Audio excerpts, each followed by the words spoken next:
Bismillahir-Rahman-Nir-Rahim. The Eclipse of Islam.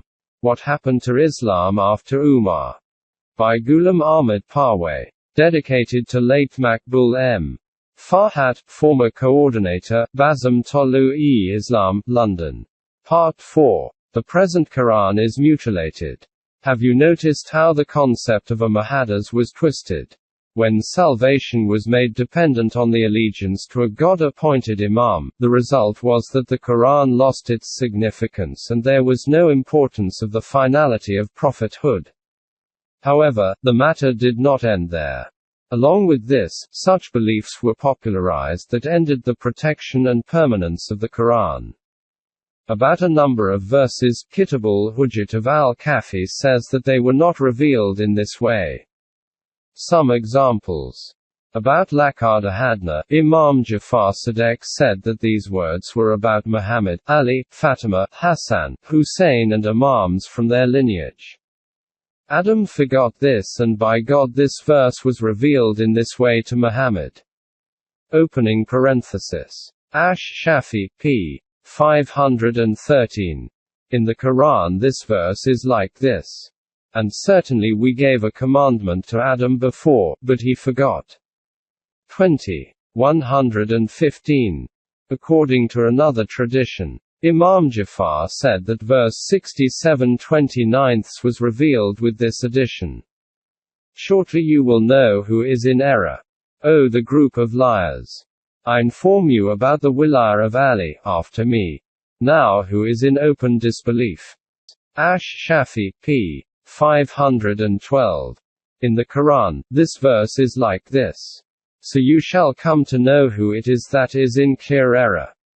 67:29. Another tradition. About verse 70:12, Imam Jafar said that this verse was revealed like this. When somebody asked about the punishment to disbelievers in the wilayah of Ali, and there was no one to salvage them, Imam said that this verse was revealed with the wilayah of Ali. Ash-Shafi, p. 518. This verse is like this in the Quran. A questioner asked about the penalty to befall the unbelievers, which none can repel. 70:1-2. Now the question arises. How were these words revealed but deleted from the Quran? Imam Muhammad Baqir said that Jibril, Archangel Gabriel, used to come to the Prophet with these complete verses, but people usurped their right, the right of Muhammad's descendants, and changed the message. Hence we sent punishment from heaven upon those who had usurped the right of Muhammad's descendants. These people were sinful. Ash-Shafi, p. 520. The verse in the Quran is, but the transgressors changed the word from that which had been given them. So, we sent on the transgressors a plague from heaven, for that they infringe our command. Repeatedly. 2:59. The uniqueness and fundamental importance of the Quran is that it is the last book of God which is complete and immutable. Not a single word or letter can be added or subtracted or changed because God has taken responsibility for its preservation. We have, without doubt, sent down the message. And we will assuredly guard it from corruption. 15:9. It will shake our very belief if there is any doubt about the authenticity of any word of the Quran. It will become just like the mutilated versions of the revealed books of the earlier prophets, Torah and the Bible. There are numerous such examples in al-Kafi as we mentioned above, according to which the concept of preservation and perpetuality of the Quran is negated. The hidden, concealed meanings of Quran. Now let us talk about those verses about which it is said that they are not changed but they are explained or translated in such a way that we do not find their authentication from the Quran. About their meanings, Imam Muhammad Baqir said that whatever was revealed about Ali, people committed kufr by disbelieving it. Ash-Shafi, Volume 1, p. 513. Another tradition says that the Quran has been changed. According to their belief, Imams acquired knowledge direct from God. This is called ta'wil. We discussed earlier about ta'wil and the hidden meanings of Quran within the context of Ismaili beliefs. For example, about the meaning of Nabar el-Azim in verse 78. 1-2, Imam Jafar Sadiq said that Nabar el-Azim means wilayah. It was asked if it meant wilayah of God. The Imam said it meant wilayah of Amir al-Mu'minin, Ali. Ash-Shafi, Volume 1 p. 514. Similarly, about verse 10. 105. And that you should keep your course towards the religion uprightly. And you should not be of the polytheists. Imam Muhammad Baqir said it means wilayah. Revealed treatises other than the Quran. The issue is not confined to the ta'wil in the meaning of the Quran, but it goes further, as one can see in the following two traditions of the 39th chapter. Kitab al-Hujjat of al-Kafi. Abu Basiri relates that he went to Imam Jafar Sadiq and said he wanted to ask a question in total privacy. The Imam raised the curtain that separated his room from the rest of the house and said, "Now you can ask whatever you want." I asked, "Your Shias say that the Prophet taught one chapter of knowledge to Ali from whom 1,000 chapters were opened to him." The Imam said, "Abu Muhammad, alias of Abu Basir. The Prophet taught 1,000 chapters to Ali, and from each chapter another 1,000 chapters were opened to him."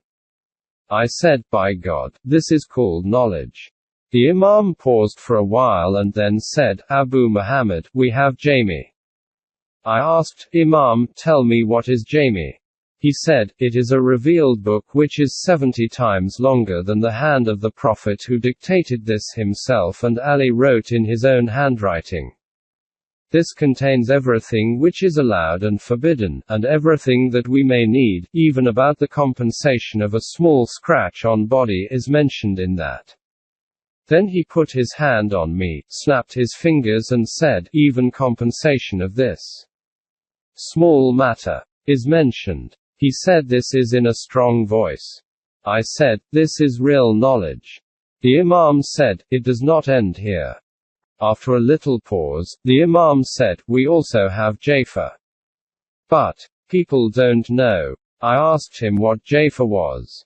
He said, "This is a pot from the time of Adam which contains the knowledge of all prophets and Osius, testators, and all the learned persons who appeared in Bani Israel."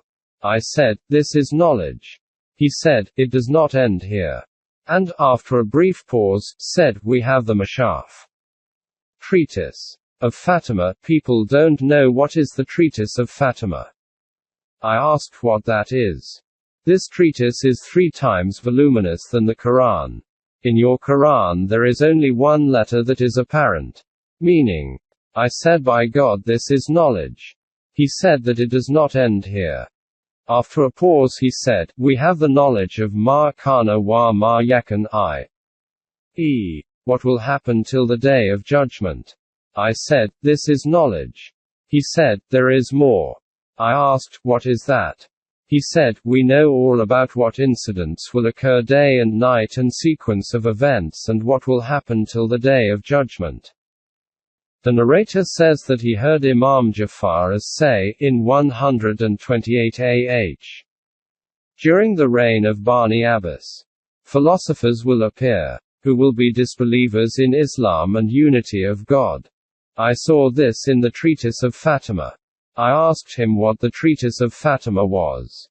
He said, "When the Prophet passed away, Fatima was in deep grief. God sent an angel to console her, who talked to her. Fatima informed Amir al-Mu'minin, Ali, about the angel. He said, when the angel comes to you next time and you hear its voice, tell me." When the angel came, Fatima alerted the Amir al-Mu'minin, who wrote down all what the angel said. All that was written down in the treatise. Mashaf. Then Imam said that not only about the heaven and hell but all the events up to the day of judgment are written in the Mashaf. Ash-Shafi, Volume 1 p. 270-72. Up to this point, there is no mention of allowed and forbidden as pointed out by Ash-Shafi. However, after 2-3 traditions, it is said. A narrator says, I heard Imam Jafar Sadiq saying, we possess something because of which we are not dependent on people but people are dependent on us.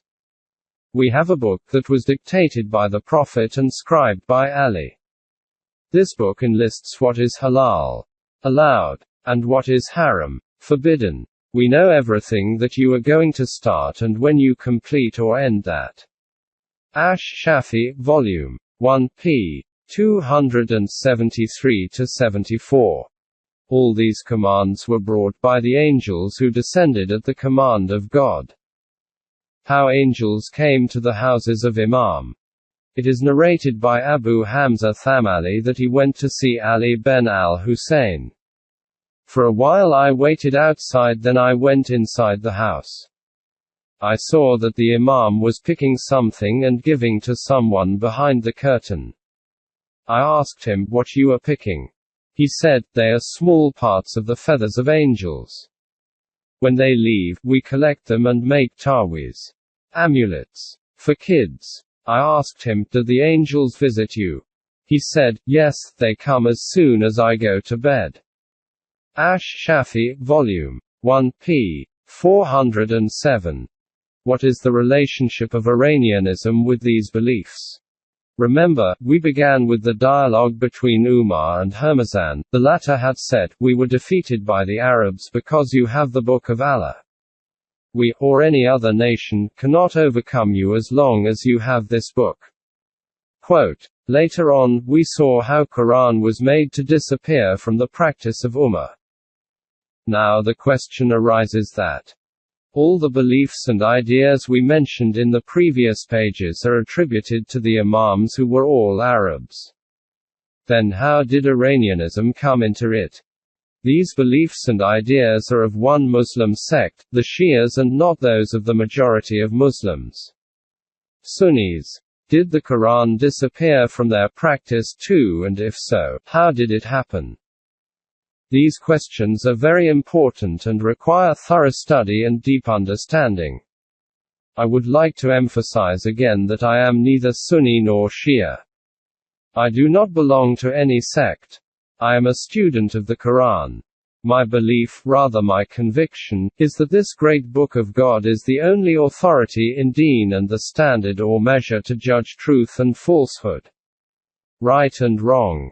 In my view, any belief, any idea of any sect or school of thought that goes against this is not genuine, even though it is attributed to our respected elders of any sect. In this respect, my stance is that I see any such attribution as malicious and say that those elders would not have said that. The ideas and beliefs about which we referred to in the preceding pages were all attributed to the Shia Imams. However, we do not have any book about which we can definitely say that this was written by them. All sayings of these people, Imams, are conveyed to us through the compilers of traditions. Compilers of hadith were all Iranians. As I wrote earlier, Khalini is considered as the most authentic among the Shia compilers of hadith. He was born in Ray, the present Tehran, in 250 AH. He died in 329 AH. The 11th Imam of Imamiyya Shias, Hassan Askari, died in 260 AH. After him, the 12th Imam Muhammad al-Muntazar, who was about 4 or 5 years old, disappeared near Baghdad, in a cave near Samarra. Dr. Zahid Ali, p.155. It is clear from this discussion that Khalini did not get all his traditions directly from any imam but from other narrators. The 3 other Shia books of hadith were compiled after this. These books are La Yazarok al-Faqih. Sheikh Muhammad Aban Ali, died in 381 AH.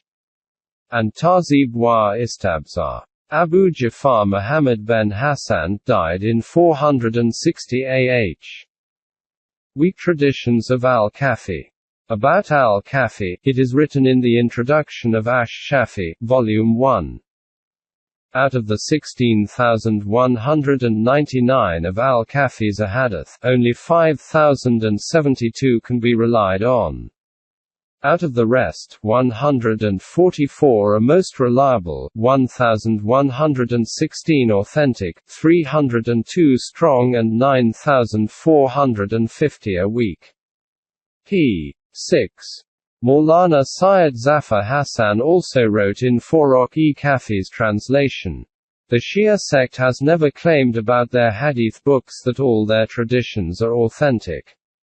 Presence of a tradition in a book does not mean that it is considered correct unless it is judged on the measure, standard of tradition. p. 5. In my view, the standard of hadith is that any hadith which goes against the teachings, commands of the Quran is not authentic. On the basis of this argument, I dare say that whatever is written in the previous pages about the beliefs and ideas which are attributed to the Imams is not correctly attributed. They should be considered in accordance with the above remarks of Syed Zafar Hassan. These traditions should be considered as weak. However, Shias consider them authentic and I have no right to give any judgment on them. Anyhow, I have to be careful because the Shias are blaming me of the heresy of the rejection of hadith. I am accused of the rejection of hadith. In the introduction of Ash-Shafi, Volume 1, Allama Muhammad Hassan writes, "It is regrettable that among Muslims a group is always present which not only rejects the usefulness of hadith but says, it is better that this meaningless literature is drowned in pure wine. This is a useless literature which should be destroyed. The foundation of this fitna, mischief, was laid down during the last moments of the Prophet's life when he asked for a pen and ink and it was said that the Book of God was enough. And those people were lashed during the Khilafat of the believer in the Book of God is enough for us." Meaning Hazrat Umar, who talked about this incident. Al-Faruq by Shibli Nomani. This misguided concept, while passing through different Islamic periods, reached its climax in the period of Maulvi Chakralvi and Mr. Parwez. When this idea had appeared in public with its real colors and contours, the believers in the Book of God is enough for us are also making noise. Many books have been written to denounce this idea but it proved unproductive.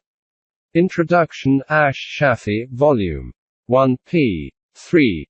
My rejection of hadith is confined to only those hadith which are against the teachings of the Quran.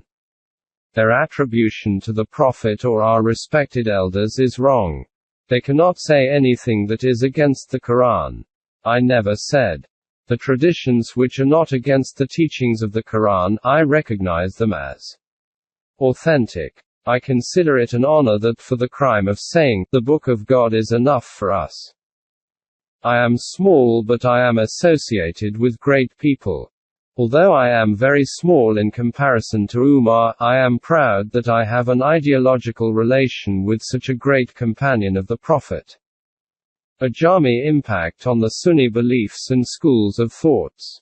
Now we will discuss the other question, i.e., how the Iranian conspiracy affected Sunni beliefs and ideas. It may be recalled that the central point of the Ajami conspiracy was to end the importance and greatness of the Quran. In this connection they first floated the idea that the Prophet did not leave the Quran with the Ummah in a compiled form. He left it in scattered pieces. There are strong traditions about the compilation of the Quran. We will detail these traditions later. At this point it is enough to understand that there are 6 compilations of hadith which Sunnis consider as most authentic books after the Quran. About the compilation of the Quran, these traditions say. Imam Ibn Abi Dawud quotes Sa'id bin Thabit as saying that in the year when Yamama people were killed, Abu Bakr sent someone to call me.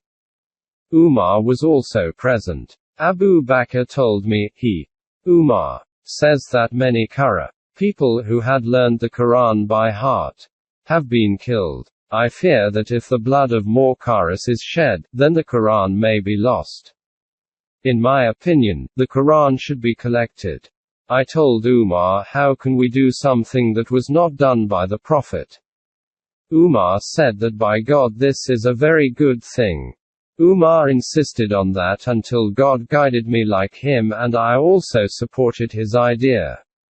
Abu Bakr further told me, you are a young intelligent person who had been writing the revelations for the Prophet. We do not consider you a person who tells a lie and attributes it to somebody. Hence, you should write the Quran. This assignment was more difficult for me than moving a mountain. I asked both of them, why do you want to do this collection, which the Prophet had not done? Abu Bakr and Umar said that by God this is a very good job. They both insisted on that till God guided, and I agreed with their idea. Hence, I began to search the Quran on the pieces of papers, leaves of dates, stones and the Hufaz memorizers of the Quran till I found that a verse was missing that I had heard the Prophet reciting. Now hath come unto you a messenger from amongst yourselves. 9. 128. I searched this verse and found it with Kazema ben Thabit. I added it to its chapter. Muqam Hadith, p.276. The traditions say that 1. The Quran was collected by Hazrat Abu Bakr Siddiq and revised by Hazrat Zaid. 2. It was collected by Hazrat Umar. 3. Not even Hazrat Umar but by Hazrat Osman as mentioned in the 4th chapter titled Hasbuna Kitaballah.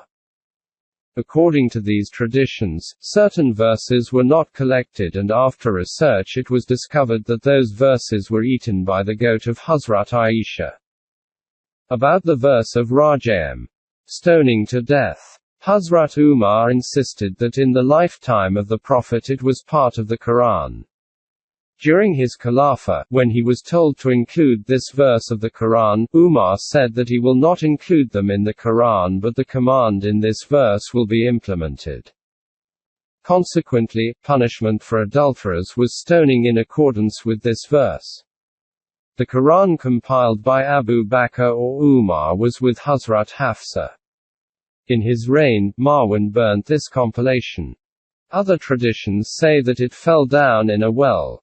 Whatever is the case, the Ummah was deprived of this copy or copies of the Quran.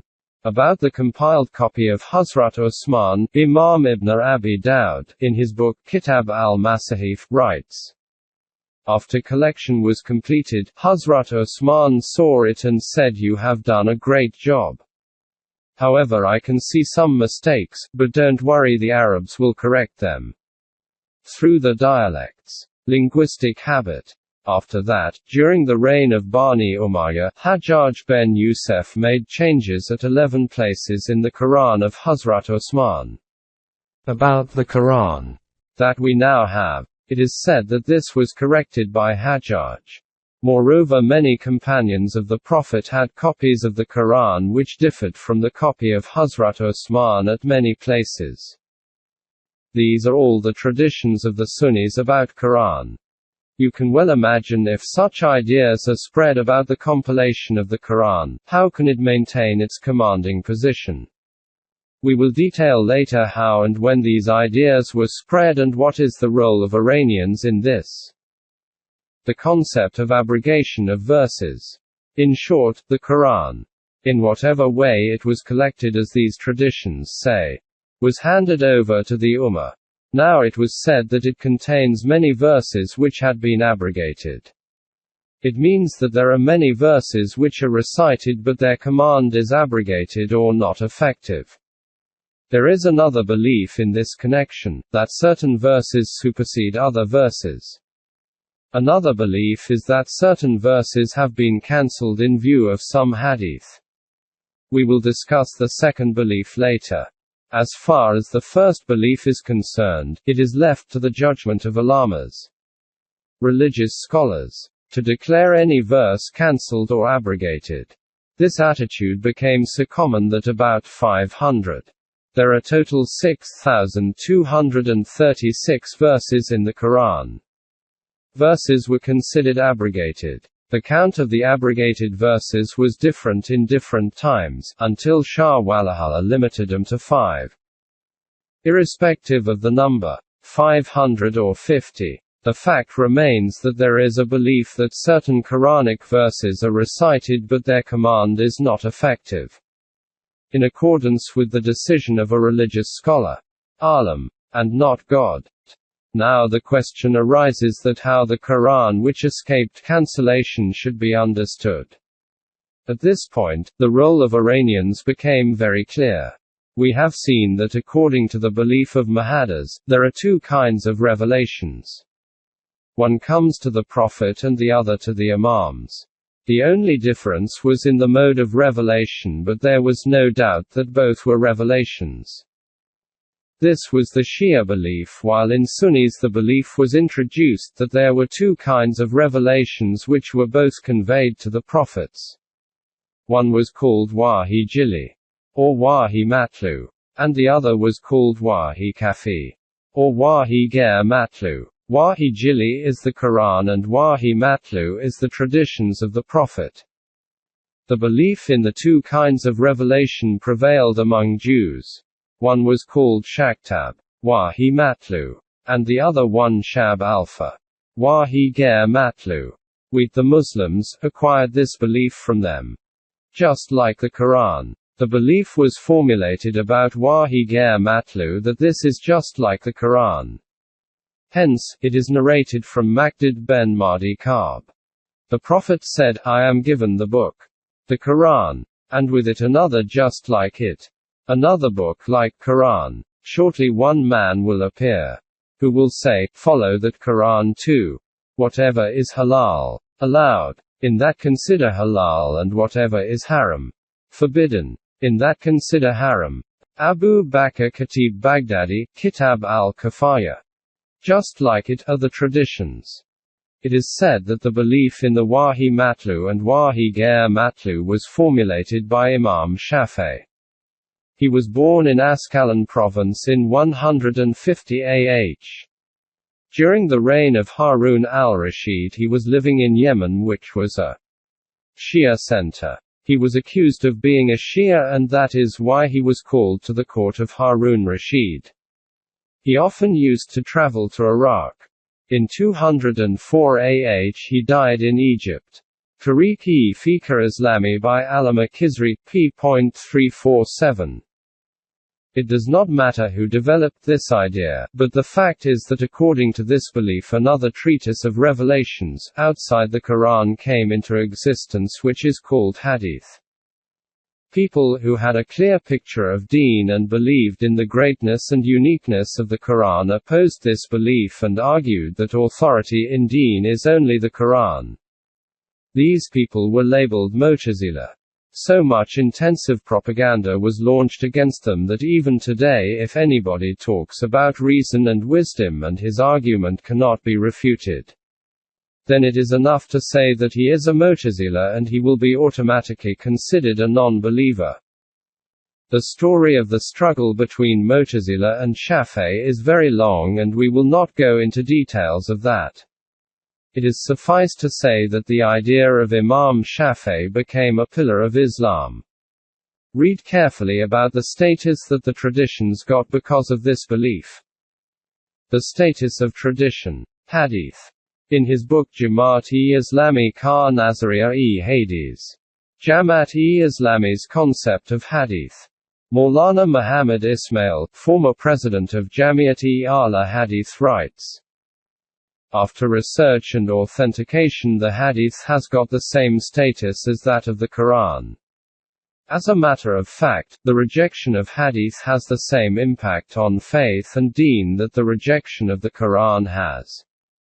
Rejection of those Hadith which are considered authentic according to the criteria of the judgment of Hadith and the Imams of Sunnah.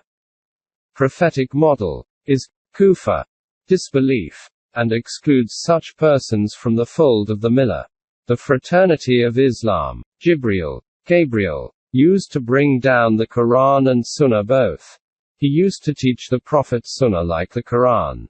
That is why we do not believe in differentiating between the two revelations. Up to this point, the Quran and Hadith are being equated, but Imam Ozai says that the Quran needs Hadith for explanation, while Hadith does not need the Quran. Muqtazar Jami Bayan al-Ilm, p.223. Another Imam of Hadith, Yahya ibn Kathir writes, Hadith can give judgment on the Quran, but the Quran cannot give judgment on Hadith. There is also another belief regarding Hadith, i.e., Hadith can abrogate a command of the Quran. In the booklet Fitna-e-Inkar-e Hades, Percy of the Rejection of Hadith, Allama Hafiz Muhammad Ayub writes, it is not necessary for the saying of the Prophet to be enforced only if it is in accordance with Quran, and to be not valid if it is not in accordance with the Quran. The proof of this argument is given in the Quran, which says, it is prescribed, when death approaches any of you, if you leave behind any goods, that you make a bequest to parents and next of kin. 2. 180. The Prophet said that a will was not needed for heirs. This tradition is being implemented continuously. This means that it is not legitimate to leave a will for heirs. This tradition has cancelled the Quran, and the saying of the Prophet was implemented against the command of this Quranic verse. p. 85. This is the status of traditions given to them in comparison to the Quran. Now the question is how and when these beliefs came into existence. In Chapter IV, God's Book is enough for us, we discussed in detail that the Prophet did not compile and leave behind any book of his sayings. Traditions were not collected during the reign of the first four caliphs. Rather, they strictly opposed this idea. After that, we do not find any collections during the period of companions of the Prophet and Bani Umayyah. They were compiled during the reign of Bani Abbas. Shias recognize only those traditions which are narrated by their imams. For them, traditions of Sunnis are not acceptable. The Sunnis believe that any tradition that is narrated by Shias is not acceptable. For Ahl Hadith, anyone who rejects any tradition of Bukhari and Muslim is a kafir.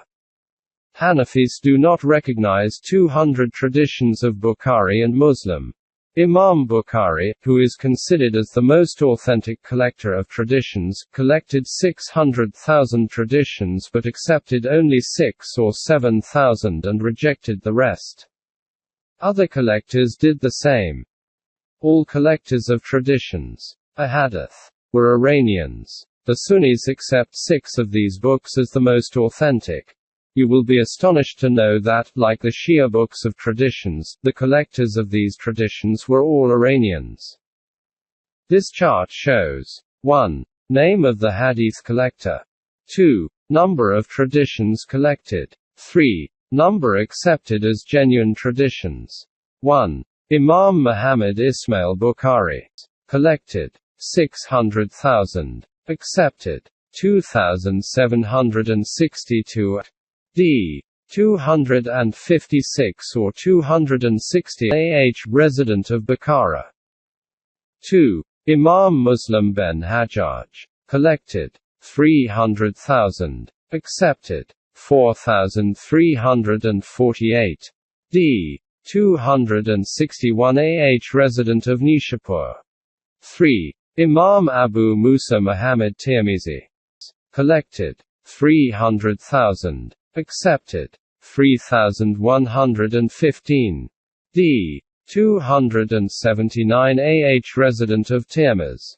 4. Imam Abu Dawud. Collected 500,000. Accepted 4,800. D. 275 AH resident of Sistan. 5. Abu Abdullah ibn Majah. Collected 400,000. Accepted 4,000. D. 273 AH resident of Qazwin. 6. Imam Abdul Rahman Asai. Opening parenthesis. Collected 200,000. Accepted. 4321. D. 303 AH resident of Nissa village in Khorasan province. After deleting duplication of traditions. Just think over it, not a single collector of the traditions is Arab but all Iranians, who had no written material to rely on. All traditions are based on verbal statements or narrations. These traditions were collected about 200 and 250 a year after the death of the Prophet without any written record but only on verbal statements. According to his own statement, he collected 600,000 but decided to retain 2,700 and 2,800 in his collection and rejected the rest. Those traditions listed in his books are considered equal to the Quran and can even cancel or supersede the Quranic commands. Their rejection is kufr. At this point, we will not go into details about the type of traditions found in these collections. However, hereunder are some examples of traditions collected during the reign of Abbasis. Love of Abbasis. The Prophet said, "No one will be considered a believer unless that person loves Abbas and his descendants." To G. al-Nasr, page 17. Also in Jami al-Bayan. Ibn Kathir has also recorded this tradition. Part 25, Commentary on Surah Shura, page 13. Obviously, the motive behind such traditions was political. Numerous such traditions are present in these books which say, "The Prophet said, you should love God because of his blessings on you, love me because of the love of God and love my Ahl Bayt because of my love." Tirmizi, quoted from Ibn Kathir, Surah Shura. Another example. The Quran says, "Say, no reward do I ask of you for this except the love of those near of kin." 42:33. In explaining this verse, Ibn Abbas said, "The Prophet had blood relations with all the Quraysh. God pronounced through him that he did not want any reward for the preaching of Quran but accord me only the treatment of a relative." After this, Imam Tirmizi quoted this saying of Sa'id ben Jabbar. In this verse Qurba means the descendants of Muhammad peace be upon him. It means that he did not want any reward for his preaching but only the love of his descendants. All sides are included in this. Companions of the Prophet became apostates. Ibn Abbas relates this sermon of the Prophet. "You will be resurrected barefoot, naked and without circumcision." Then the Prophet said, "When some people from my ummah will be taken by the angels towards hell, I will say, O my God, these people are my companions. A voice will come from God, you don't know what they did after you. In response I will say, I was a witness of them while I dwelt among them, and when thou tookest me thou was the watcher over them. Thou art witness over all things." 5:117. God will say, Muhammad, "These people became disbelievers after you." Bukhari, Kitab al-Tafsir. Earlier, we mentioned a Shia tradition that said that only 3 or 5 individuals remained Muslim after the death of the Prophet. That was a Shia tradition and this is a Sunni tradition in Bukhari. What has been written above about the compilation of the Quran is all found in these books of traditions. And the traditions that say that after the death of the Prophet all his companions became unbelievers, are also found in these books. Mind it, that all these books are not of Shias but of Sunnis and authentic to the extent that, according to their belief, rejection of any tradition will excommunicate a Muslim from the fold of Islam.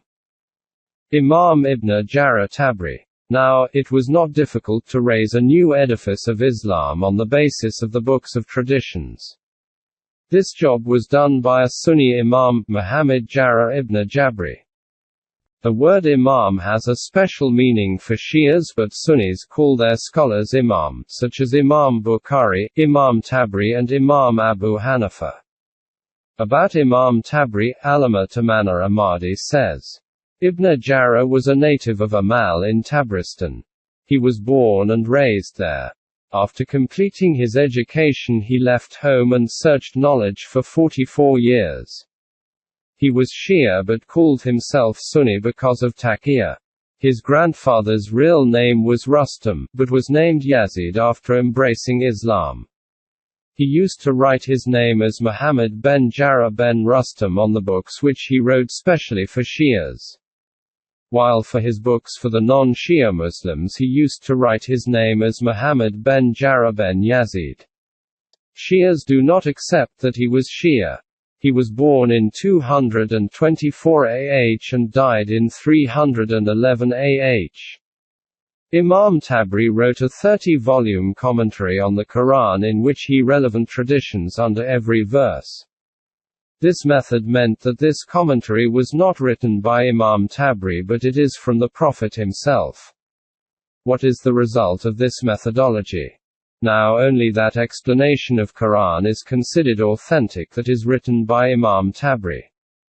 It is very obvious that when it is said that the Prophet has explained a verse, no Muslim will dare challenge that meaning or say that he has a better understanding of this verse. No Muslim will have the courage to challenge the commentary of Tabri while at the same time no Muslim would tolerate that challenge. Consequently, the explanation of the Quran has been confined to Tafsir-e-Tabri and all doors of critical analysis have been closed. Therefore all the commentaries, interpretations, of the Quran written after Tabri duplicate the same pattern and whoever dares to challenge this is declared rejecter of traditions, and of prophethood and an unbeliever. Imagine, just one action confined the Quran the beliefs and ideas which were written in the books that were compiled by the Imams. Imam Tabri's history. Another way to portray Islam at the time of the Prophet and his companions was to write an authentic history of that period. But Imam Tabri blocked this path by writing a 13-volume book of history, which is considered as the most authentic history by the Sunnis. Tabri's explanation is called the Mother of Explanations and his history is called the Mother of History. All history books written subsequently are based on Tabri's work, in which he adopted this method. To support his explanation of the Quranic verses, he listed all events of the time of the Prophet and his companions. On the other hand, to support or authenticate the events of this period, he listed traditions in his explanation. In this way, Tafsir-e-Tabri and Tariq-e-Tabri became the most authentic books for the era of the Prophet and his companions. And the Islam based on these books moved forward. Tolui Islam Trust 25B, Gulberg 2, Lahore, Pakistan. Tolui Islam@gmail.com